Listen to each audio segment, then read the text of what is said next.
Assalamualaikum warahmatullahi wabarakatuh. Perkenalkan, nama saya Atifatul Maula. Di sini saya akan mempresentasikan mengenai Pancasila sebagai filsafat negara. Yang pertama, Pancasila itu sendiri didirikan atau dirumuskan pada tanggal 18 Agustus 1945 yang dirumuskan oleh PPKI atau bisa kita sebut sebagai Panitia Persiapan Kemerdekaan Indonesia. Nah, PPKI itu sendiri diketuai oleh Insinyur Soekarno. Jadi pada tanggal 18 Agustus itu Pancasila berhasil disahkan oleh PPKI karena sebelumnya memang Indonesia setelah merdeka membutuhkan dasar negara. Nah, selanjutnya kita akan membahas lagi mengenai sistem itu sendiri ya. Jadi, sistem itu memiliki ciri-ciri. Nah, bisa dikatakan itu sebagai sistem itu memiliki ciri-ciri. Nah, yang pertama, sistem itu memiliki suatu bagian yang berkesatuan. Jadi, suatu kesatuan bagian-bagian. Yang kedua, bagian-bagian tersebut mempunyai fungsi sendiri-sendiri. Nah, jadi di dalam sistem itu kesatuan ya teman-teman, tetapi punya bagian. Nah, setiap bagian itu punya fungsi sendiri-sendiri. Bagian A fungsinya apa, bagian B fungsinya apa, bagian C fungsinya apa. Tetapi intinya mereka itu satu kesatuan. Nah, misalkan kita sebut saja sistemnya BEM ya. Nah, di dalam BEM, Badan Eksekutif Mahasiswa itu biasanya ada yang namanya divisi ya. Divisi Humas, divisi Kominfo, sumber daya manusia. Nah, itu semuanya divisi-divisi ya. Tetapi pada dasarnya semua divisi itu memiliki satu tujuan, yaitu untuk mensejahterakan mahasiswa.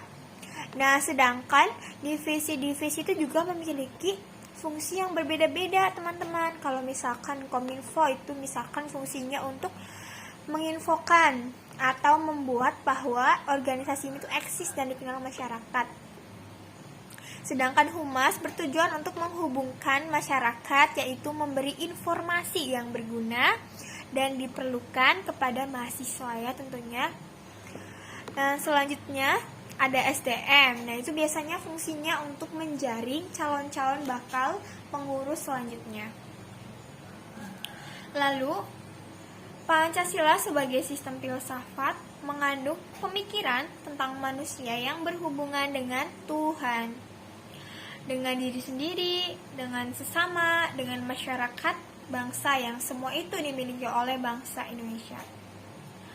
Nah, oleh sebab itu, Pancasila memiliki ciri khas yang berbeda dengan sistem-sistem filsafat lain.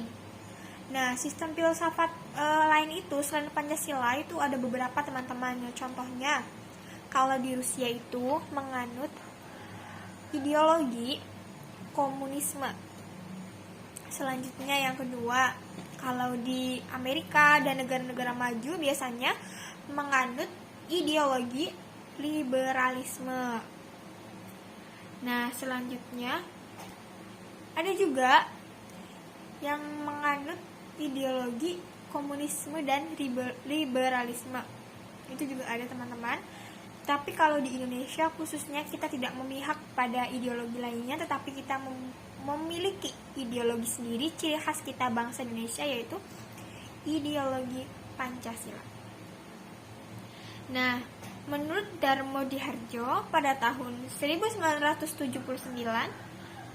Pancasila adalah ideologi yang memiliki kekhasan.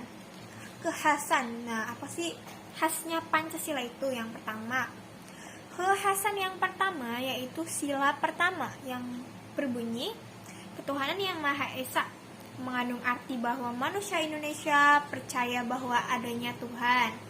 Yang kedua, penghargaan kepada sesama umat manusia apapun suku bangsa dan bahasanya. Yang ketiga, bangsa Indonesia menjunjung persatuan dan kesatuan. Yang keempat, kehidupan manusia Indonesia bermasyarakat dan bernegara berdasarkan atas sistem demokrasi. Dan yang terakhir adalah keadilan sosial bagi seluruh rakyat Indonesia.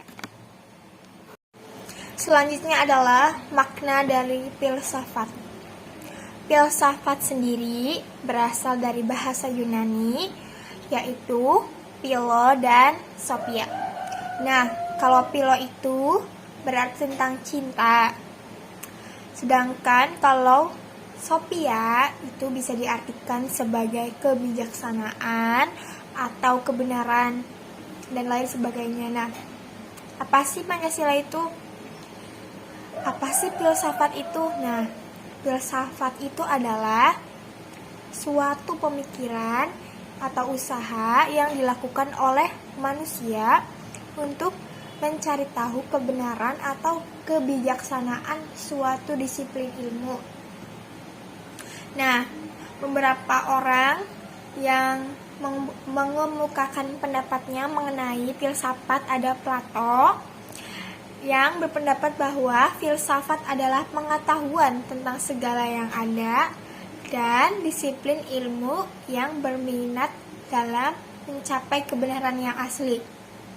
Lalu, pendapat lainnya juga dikemukakan oleh Aristoteles yang menyatakan bahwa filsafat adalah ilmu pengetahuan yang meliputi kebenaran yang di dalamnya terkandung ilmu-ilmu filsafat, logika, retorika, etika, ekonomi, politik, dan estetika, atau filsafat menyelidiki tentang sebab dan asas segala bidang.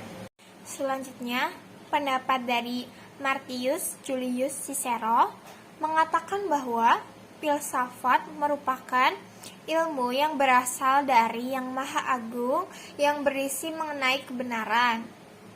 Nah, selanjutnya lagi ada Immanuel Kant yang berpendapat bahwa filsafat itu adalah ilmu yang berasal dari segala pokok atau pangkal ilmu pengetahuan yang meliputi 3 persoalan ya.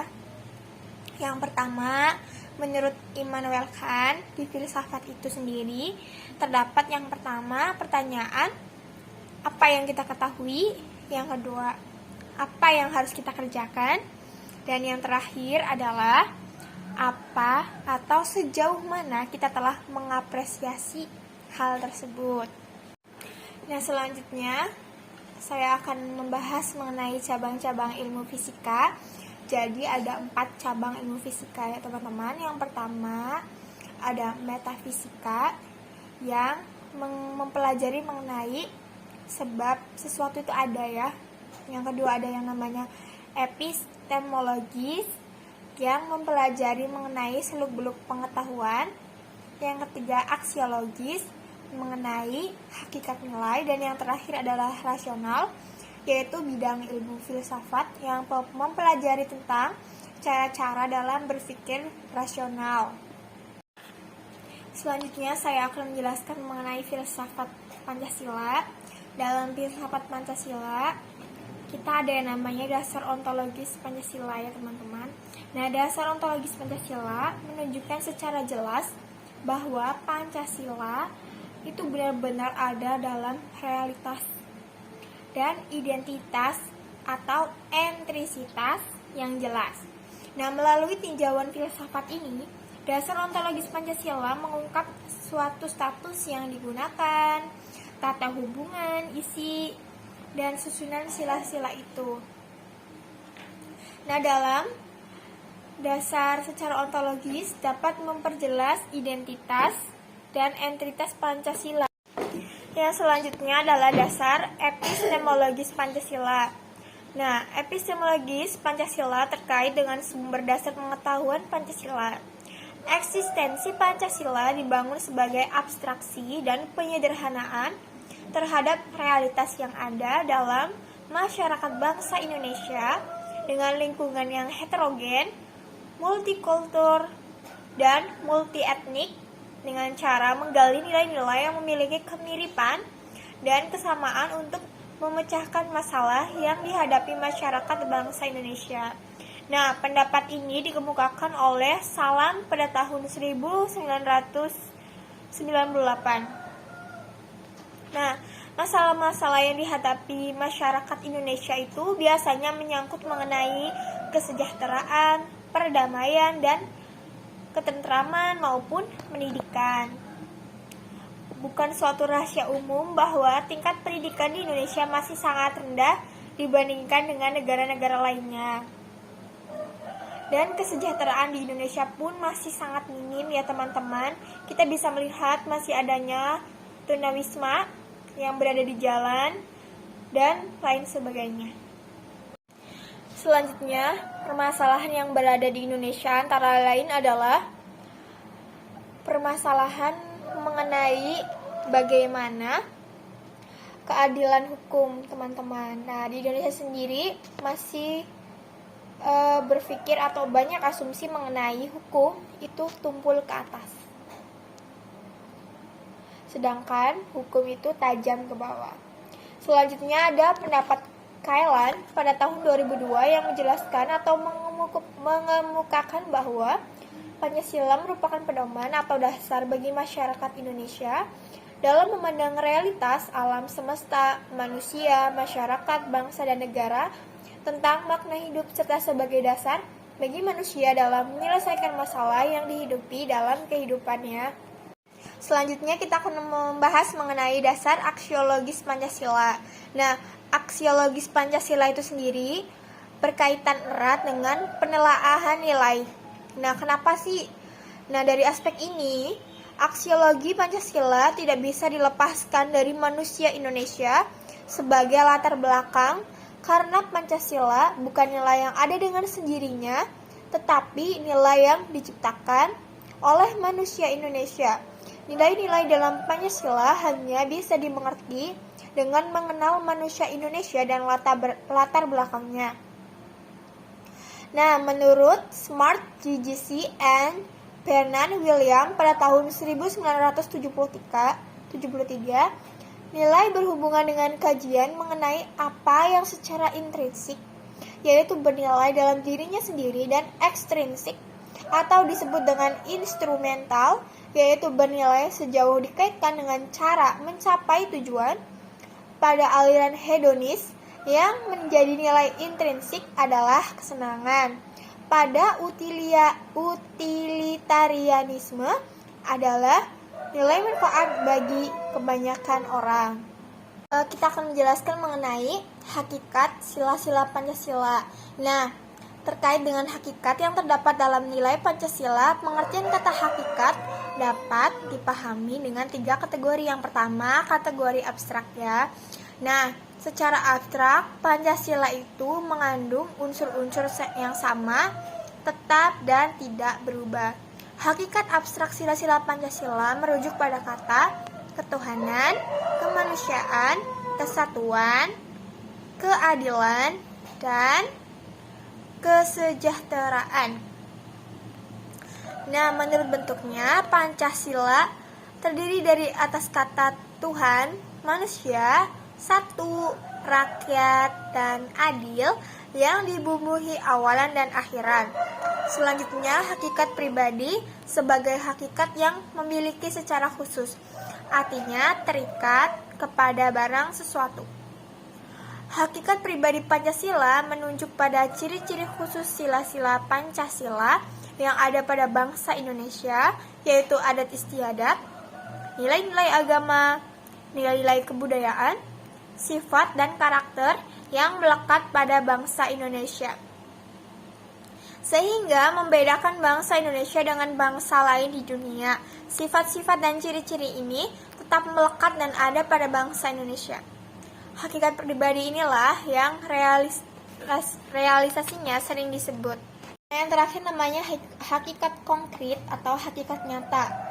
Dalam nilai-nilai Pancasila itu mengandung nilai-nilai nyata dan memang nyata ya. Pancasila itu diterapkan ada dan nilai-nilai itu memang ada benar. Selanjutnya, Rtonagoro pada tahun 1967 mengungkapkan bahwa Pancasila merupakan satu kesatuan utuh. Nah, ada dua yang dipaparkan. Yang pertama, kesatuan sila-sila Pancasila dalam struktur yang bersifat hierarkis dan berbentuk piramidal. Yang kedua, hubungan kesatuan sila-sila Pancasila yang saling mengisi dan saling mengkualifikasi. Maksud dari yang pertama adalah susunan secara hierarkis mengandung pengertian bahwa sila-sila Pancasila memiliki tingkatan berjenjang dari mulai dasar sampai yang paling atas ya. Yang paling dasar sendiri dari Pancasila adalah ketuhanan. Ketuhanan itu adalah nilai dasar yang mendasari seluruh kehidupan masyarakat atau bangsa Indonesia. Lalu yang kedua itu adalah kemanusiaan. Karena tanpa adanya kemanusiaan yang didasarkan pada ketuhanan, tentunya negara ini akan berantakan. Nah, yang ketiga itu persatuan, yang keempat itu kerakyatan, dan yang kelima itu adalah kesejahteraan. Selanjutnya, maksud dari poin 2 adalah sila-sila Pancasila sebagai kesatuan dapat dirumuskan pula dalam hubungannya saling mengisi atau mengkualifikasi dalam kerangka hubungan hierarkis piramidal seperti di atas. Nah, sila yang pertama ya, ketuhanan yang Maha Esa adalah ketuhanan yang berkemanusiaan yang adil dan beradab, yang berpersatuan Indonesia, yang kerakyatan yang dipimpin oleh hikmat kebijaksanaan dalam permusyawaratan, yang berkeadilan sosial bagi seluruh rakyat Indonesia.